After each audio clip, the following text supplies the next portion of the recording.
Nous voulons étudier nii lañu xale yi nuyoo tey mbokki internet Sen TV ziar naa leen bu baax a baax di am mbégte jënawaat ak yéen ci seen émission takkusaanu askan wi tey nag dinañ waxtaanee lii di grève xale yi di secouer de plus en plus l'éducation sénégalaise bu jógee ci loolu dinañ dem ci supposé incendie bi amoon démb fële ci tribunal bu Guédiawaye dinañ ko tëjee tamit ak ndam lu rëy gi suñu gayndey jox niki démb bi jàkkaarloowee ak équipe bu Guinée équatoriale ni ñu qualifié ci demi-finale balaa ñuy xuus ci waxtaan bi damay bàyyi kàddu gi ñoo bokkal plateau bi tàmbalee sama ndeyjoor les femmes d'abord ont l'honneur Fatou nuyu naa la. Merci beaucoup Rokhaya fay naa la nuyu monsieur Ba Franky ak suñu mbokk internet yu Sen TV l'original. Franky maa ngi lay nuyu. waaw soxna Rokhaya ñu ngi lay jaajëfalaat encore une fois et puis di kontaan ci teewaat ci plateau bi. di nuyu seetaankat yi quoi. ñu war a dugg ci suñu première thématique muy grève bi élèves yi dëgmal mu yàgg loolu mën nañ ne mi ngi am quelques semaines tey jii nag ñoom ñëpp ñu àndandoo wàcc ci terrain bi ba tax suñu équipe wàcc na am benn reportage bu mu ci def ñu dem seetaan ko ñëwaat.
Asalaamaaleykum maa ngi tudd Cheikh Ahmed Tidiane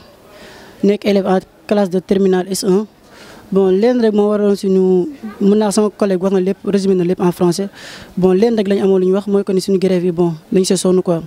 dañ si sonn trop parce que depuis kañ da ngay dem seen kër war a ubbi kaye loo jàng dara doo am loo jàng da ngay mujj nekk di anticiper comme genre yooyu noonu te anticiper boobu élèves yi def am na ñoo xam ne mënuñu ko parce que am na ñoo xam ne seen mental mayu leen ko am na ñoo xam ne tant que professeur bi wax duñu comprendre te professeurs yi ñun défendre ñu professeurs yi en fait loolu dañu ko war di préciser ñun défendre ñu professeurs yi ñun leen lañu défendre suñu bopp parce que professeur ñun lu ñu am na ko ba pare ñun ñu ngi gërëm mais chaque fin de mois ñoom dañuy jot seen salaire leen lañ lépp ñoom dañuy yoo xam ñu koy xeex dañu ko war léegi état bi ñu génnee si élèves yi ñu si génnee si élèves yi parce que ñun tamit dañoo sonn quoi dañoo sonn en fait parce que da ngay gis élèves yu bari seen parents sax pour ñu jox leen lekk problème la pour ñu jox leen passe problème la da ngay gis koo xam day jógee seen kër ñëw ba fii ñu wax ko débrayage 9h mu génn dem ñibbi waat xoolal ko am na ñoo xam dañuy jógee ba Malika yëmbal di dox pour ñëw si Guédiawaye di jàng chaque jour léegi kooku yow su fekkee noonu la ñëwee chaque jour su fekkee cours 1 heure temps lay def chaque jour mu demee noonu kooku yow balaa année bay jeex wax ma bac su fekkee bac lay def de am demee balaa année bay jeex sax même su fekkee xelam su sonn sax yaram dina sonn ngir yaar nañu jàppale lépp ñu def ko si dal lépp ñu def ko te yow di lancer benn message suñu morom élèves yi ñu di grève te xam ne fu ñu grève fu ñu ñibbee nañ jàng suñu leçon parce que ñun ay élèves terminale en fait parce que muy taw mi nees dañuy def bac mun naa wax ni grève yu nga gis yëpp ñu jàll amul benn loo xam ne am na suite bu favorable amul parce que leen la dañuy mujjee dem di xeex di sant ay xeex policiers yi mooy loolu te policiers yi tamit dañoo war a yërëm quoi te xam ñu seen raq lañ bien vrai que parce que leen am na dara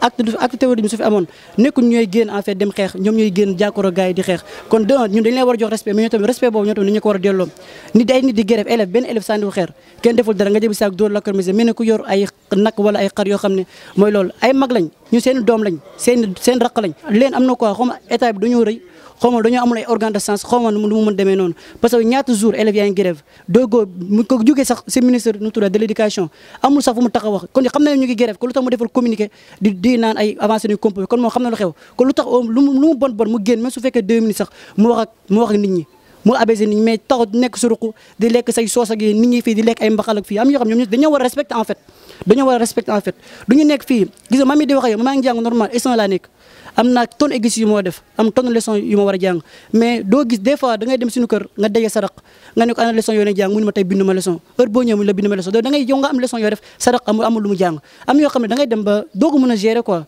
programme boo xam ne yaa ko war a def durant 9 mois yoo xam ne yow yaa ngi jàng 3 mois wala 4 mois wala 5 mois sax 2 leçons nga def te après ñoom suñu réglé seen grève la ñuy def ñëw duñu sol leçons yi diñu jëndloo ay fascicule loo xam ne mënoon a ñàkk loo xam ne mënoon a ñàkk ngir yàlla suñu système dañu ko changé dañuy changé suñu système parce que on a droit à l'éducation tamit bon ce n'est pas assez d'avoir l'esprit bon mais le principal est de l'appliquer bien tamit donc ñoom ngir yàlla ñoom ñu yaakaar ñoom seen xel dafa baax ngir yàlla nañu jàppale. Mandaw Mbaye, proviseur du lycée Seydina Limamou Laye de Guédiawaye. Bon, cette situation nous inquiète. Nous souhaitons que tout revienne à la normale. En ce moment, en temps normal, on serait en train de dérouler le premier semestre. Mais aujourd'hui, nous n'avons même pas pu faire les premières évaluations correctement. Bon, nous souhaitons que les deux parties, les autorités gouvernementales et les syndicats, se retrouvent dans les meilleurs délais pour trouver une solution vraiment durable à ce problème-là. Parce que tout le monde sait que le temps perdu ne se rattrape pratiquement pas. Nous sommes vraiment très préoccupés. Parce qu'en tant que chef d'établissement, bon, nous voulons mettre nos élèves dans les meilleures conditions d'études et d'apprentissage. Et malheureusement, aujourd'hui, la situation, tout le monde la voit. Nous avons perdu beaucoup de temps. Nous avons perdu beaucoup de temps. Il n'y a pas pratiquement une semaine où nous perdons 2 jours de cours ou même souvent 3 jours.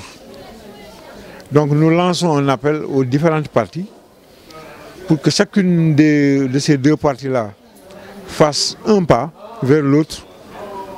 Et c'est l'école sénégalaise qui va y gagner. Parce que nous n'avons que notre école. Et moi, je ne crois pratiquement qu'en l'école publique. Que nous tous qui vous parlons, nous sommes des produits de l'école publique. Pratiquement tous ceux qui tiennent les rênes du pouvoir aujourd'hui sont des produits de l'école publique. Bon, des perturbations, des difficultés, on ne peut pas en manquer dans un système normal. D'ailleurs, ce sont ces difficultés-là qui nous font faire des bons qualitatifs. Et ces difficultés-là peuvent souvent dégénérer. Mais nous devons tous nous appliquer à encadrer ces situations-là pour qu'elles fassent le moins de dégâts possible. Que vraiment des élèves qui n'étudient pas, des cours qu'on perd ça et là, c'est des problèmes. Les syndicats ont des revendications. Bon, l'État doit les appeler et essayer de voir avec eux, parce que nous sommes tous des patriotes, donc essayer de voir avec ces syndicats-là qu'est-ce qu'il est possible de faire et que les choses reprennent le plus normalement pour, au bénéfice de l'école sénégalaise. mbooloo mi takku loolu noonu te fépp foo dem wax ji dafa mel ni benn la xale yi ko wax danaa la nous voulons étudier mu mel ni jaaxle nañ loolu ci seen avenir jaaxle nañ loolu ci année scolaire ren bi nan lay mujjee Fatou yow mi nga xamante ne jotoon nga dem ci terrain bi ana ban jàngat nga ñu ci mën a jox. waa Rokhaya jàngat ma ci mën a joxe déjà boo gisee xale yi ak ni ñu takkoo sa yaram dafay daw. parce que tey ñu ngi comme ni ko image waxee ñu ngi woon fee Guédiawaye mais nekkul que ni waa Guédiawaye kese ñoo génn lycée bi Yëmbal alantu maanaam élève bu banlieue bi ñëpp ñoo génn di xeex benn affaire muy lan jàng lañu bëgg te vraiment yaakaar naan ki nga xamante ni bëgg na kooku neex naa jàppale côté boobu duñ ci soxi parce que image yi wax na lépp donc li ñuy ñaan rek mooy suñu njiit yi nañu jéem a toog xool ni ñuy toogee trouver terrain d'entente daal di jàppale xale yi pour ñu mën a jàng parce que éducation mooy yoru réew. Franky gis nga image yi te dégg nga tamit li xale yi wax ana lan nga ci mën a dolli. waaw soxna Rokhaya en fait xanaa ñu naan xanaa jamonoy waaj a tukki rek ndax buñ demee tey ba suñuy jeunes frères ay xale yu ndaw war a génn ci mbedd bi di wax na nous voulons étudier dañu bëgg a jàng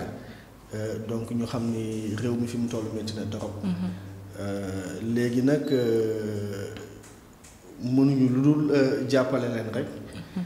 ci ñaari côté yi yëpp enseignants yi corps enseignants yi il faut ñu def benn effort état bi aussi mu def benn effort xale yi mën a gaaw delluwaat ci école ndax dafa yàgg trop Sénégal temps yi yëpp depuis toutes ces années passées on a presque remarqué mënuñu fexe ba am une année stable une année scolaire stable loolu nag loo xamante ne dañ nguur gi dafa war a gaaw remédier ci problème toutes les solutions yaa ngi wax ci enseignants yi mu mel ni grève bi bu yegsee fii tey lu ci bëri ñoom la parce que ñoom ñoo tàmbali xale yi toog nañ ci classe yi gisuñu seeni enseignants ñoom tam ñu wàcc di réclamer seeni droit ana enseignants yooyu noonu lan nga leen di wax. waaw man comme mën nañu wax également que grève bi bu tolloo fii nii tey état bi nguur gi. moom mooy principal fauteur bi. parce que dafa yàgg am ay accords yoo xamante ne ni nguur gi da koo signé ak syndicats yi. mais accords yoo xamante ne dañu koy jël après ñu ranger waat ko au niveau des tiroirs. ndax bu ñu xoolee li ñëpp di ñaxtu en général enseignants yi. ay revendications yoo xamante ne mu ngi fi depuis toutes ces années là et à chaque fois nguur gi day fexe ba naxanteeg ñoom taaba signaloo leen ay accords après mu jël ko mu dugal ko ci biir tiroir yi mais jamais mu exécuté ko moo tax la même question et la même revendication revient toujours.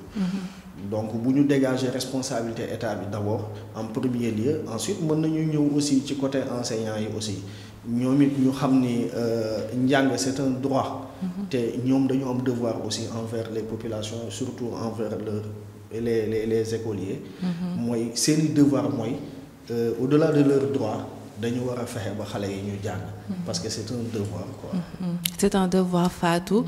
concernant information yi buñ ci ñëwee tamit parce que grève yi de bouche à oreille la ko nit ñi di gën a déggee médias yi est-ce que li leen waroon dëggantaan def nañ ko. waaw mën naa ne benn pàcc li leen wax defuñu ko parce que tey booy xool ba ñu demee fii Guédiawaye ful bi li muy bëri yëpp médias yi tuuti ñu ndaw nga ci gis ñoo xamante ni sax mën naa ne ñi leen xam sax bàyyiwul mu nekk yoo xamante ni yu doy waar la peut-être que ñoom xaw ma lu ñuy nëbbu côté boobu mais en tout cas daal affaire bi fi mu toll fii war nañ ko gën a mën a médiatiser ba nga xamante ni ñëpp nañ ci mën a teg seen bët xam lan moo xew exact ci école yi daal. ci médiatisation ba tey buñ ci desee Francky mu mel ni ci faits divers lañ gën a sawar genre yii nii nga xamante ne daf ñuy soxal askanu Sénégal parce que ay avenir lañ xale yi nekk ci école yi bu ëllëgee ñoom ñoo war a yor instance de décision yi lu tax liñ ci war dëggantaan defuñu ko. waaw xam nga malheureusement en général au Sénégal médias yi dañu am habitude au lieu d'aller chercher l'information mais dañuy toog xaar ba information bi mu ñëw ci ñoom. te ci côté boobu noonu buñ ko ci xoolee syndicalistes yi ñoom ñoo ci gën a aay. ndax boo seetloo syndicalistes yi seeni grève il leur suffit juste de faire quelques communiqués wala quelques vidéos ñu yónnee ko médias yi automatiquement ñoom it ñu relayer ko. alors que lu jëm ci wàllum xale ak ndaw yi nii grève bu xale yi dafay laaj nga déplacer wu nga dem sur le terrain. loo xamante ne ni day demander équipe humaine demander équipe technique demander des moyens également donc on peut comprendre sur ce point lan moo tax médias yi ñoom du ñuy trop mettre le focus sur genre manifestation yu mel ni yoo xamante ne ay xale yu ndaw ñoom ñoo ko initier. D'accord mel ni info yi ñoom dañuy xaar mu ñëw ci ñoom au lieu ñoom ñu dem vers l'information ba tax yaakaar naa mën nañoo dugg ci suñu deuxième thématique muy supposé incendie bi ñu dégg démb ci tribunal bu Guédiawaye mel ni am nañu génnee am luñ ci wax te nekkul lu am dëggantaan. waaw loolu lépp lu ñuy teg ci cadre bi fi ñu nekkoon la léegi rek c'est malheureux mais c'est une déception. parce que démb comme pratiquement ñun ñëpp ñu ngi ko gisee la plupart ci site yi la ñu gisee information bi mais faut pas oublier que le b.a.-ba du journalisme c'est de faire le travail de collecte de vérification de l'information. Donc loolu moom moo jiitu la et ci kaw loolu mu ñu lu magnifier également liggéeyu Sen TV Info l'original bi nga xamante ne ni ñoom bi ñu déggee coow li ils ont pris la peine ñu yónnee benn équipe sur les lieux. Et heureusement vérification bi ñu jot a def ñoom moom moo tax ba information bi continué wul sax di law. Donc c'est de manière générale également à travers tout le monde c'est devenu un phénomène, même un fléau boo xamante ne nii mu ngi commencer gangréner la société. Le truc d'infox de fake news. Mais dans tous les cas journalisme moom information balaa nga koy joxe moom il faut prendre la peine de bien vérifier l'information loolu moom dafa bokk ci loo xamante ne ni béaba journalisme la. Fatou yow mi nga xam tàmm nga di wàcc ci terrain bi di dem di xooli info yi ana lan nga ci jox. waa côté boobu xam nga booy xool information boobu site yi ñoo ko siiwal ñoo ko génnee te booy xool site yi moom à chaque fois dañoo di njëkkante luñ ne kët rek dañuy njëkkante publier affaire yooyu ba nga xam ne duñu am temps wu vérifier information bi en plus tamit site yi ñu ci bëri defuñu journalisme xamuñu affaire yi nu muy demee ak yooyu peut-être côté boobu moo tax ñoom duñ ci am ay affaire ay notion affaire yooyu genre mais ak lépp lu mën di am rek pour man balaa ngaa publier lenn war na la mën a wóor war na mën a gëstu ba lépp leer la nga mën a publier parce que waroo tëb rek di jox nit ki ni ay information yoo xamante ne yow daal tegoo ko fenn pour man. soo ma permettre tuuti ma dugal ci rek benn affaire bu ndaw. parce que li xew démb sax amaana. lu jëm ci incendie tribunalu Pikine Guédiawaye bi ñuy wax naan dafa am. te en réalité juste benn coup de circuit. 2 minutes moom moo fa am. te le plus rapidement possible gars yi maîtriser nañ ko. ñun bi ñu demee ba foofu ba vérifier ba gis loolu noonu. mais dama bëgg a wax nii rek loolu sax amaana du lu rëy mais am na lu gën a grave loolu. ay information yu sensible yoo xamante ne man bëgg naa ci attirer attention sama mbokku confrère journaliste yeeg média. surtout dernièrement gis nañu li xew en Gambie fële na le suñu militaires yi suñu jàmbaar yi am ñu ci dee am ñoo xamante ne dañ leen jàpp. il a fallu que ministère des forces armées ñu génnee benn communiqué pour yemale nit ñi. corriger rectifier waat leen heureusement moom moo tax ba nit ñi ànd ca tey mais kon tey heure bii nii loolu mënoon naa taal dëkk bi te bu ñu fàttee ni lu jëm ci armée c'est un sujet sensible te ñun li ñu war mooy ñu topp seen ginnaaw di wane ak di def lépp loo xamante ne ni daf leen di permettre ñu mën a assurer suñu sécurité. mu doon lu bari ci réew mi des experts en tout ci domaine boo dugg rek ñoom dañ ciy wax seen xalaat te liñ ciy wax mooy loolu waa est-ce que tey jii amul ay sanctions yoo xamante ne mën nañ koo teg daan ko ñi nga xamante ne dañuy joxe ay fake news. waa ankay en fait nous sommes dans un état de droit. Il y a des textes qui sont là. Qui ont prévu toutes sortes de cas de figure. Bépp cas de figure bu am rek on a des textes qui sont bien là. te bu ñu fàttee ne en 2016. Le gouvernement sénégalais à travers son parlement son assemblée nationale avait voté une loi boo xamante ne ni c'est pour mieux sécuriser la plateforme internet et surtout les médias donc képp kuy mën lu nit di wax lu jëm ci médias yi moo xam réseaux sociaux yi la moo xam média classique la na nga xam ni ça y va de ta responsabilité te les textes et les règles sont là yoo xamante ne ni pour sanctionner loolu la donc que chacun fasse les choses en connaissance de cause te nga xam ne lu la ci fekk suba loo ci góobee rek gar ko ma yaakaar ne wax ji leer na te ku ci nekk ci ñun am na loo ciy jukki buñ paree dem xoolaat article yi rek en Fatou comme ça yéen ñi bañ ñoo dal est-ce que am nga leneen loo ciy dolli ci li Fonky wax. non pour man monsieur Ba wax na lépp. instant moom macha allah. donc d'accord kon yaakaar naa dañ koy daanelee en beauté ndax gis nañ ne démb suñu Lions yi indil nañ ñu ndam lu macha allah Sénégal nag ba ñuy commencé match bi nit ñi dañ cee neutroon waaye gis naa ni nit ñi commencé nañoo jënd maillot yi. drapeau yi commencé feetu Fonky ana lan ngay wax ci ndamu démb bi. waaw mais sant yàlla d'abord. alhamdulilah. comme tous les Sénégalais di ñaan yàlla. d'abord succès bii nii mu jig qualification demi-finale bi mu doon di ñu jig. et puis ñu mën a dem parce que objectif principal bi moom. faut pas se voiler la face mooy jëli coupe indi ko. nekkatul qualifié finale wala tout ça. ren dañoo dem pour jël coupe. donc ak équipe bi ma gis aussi am naa yaakaar man moom j'ai toujours été parmi les optimistes. bu dee damay wax dëgg rek man j'ai toujours cru en cette équipe je crois encore en cette équipe je crois au staff je crois à l'entraîneur surtout. je crois à l'entraîneur inch'Allah rabbi espérons que cette fois-ci sera la bonne. inch'Allah kooku patriote patriote la. Fatou sama mbokku jigéen ñi lan nga wax ci match bi. ba xanaa kontaan ci rek di wax laf cat ni ñu kiiwee nii moom démb macha allah yàlla na continuer noonu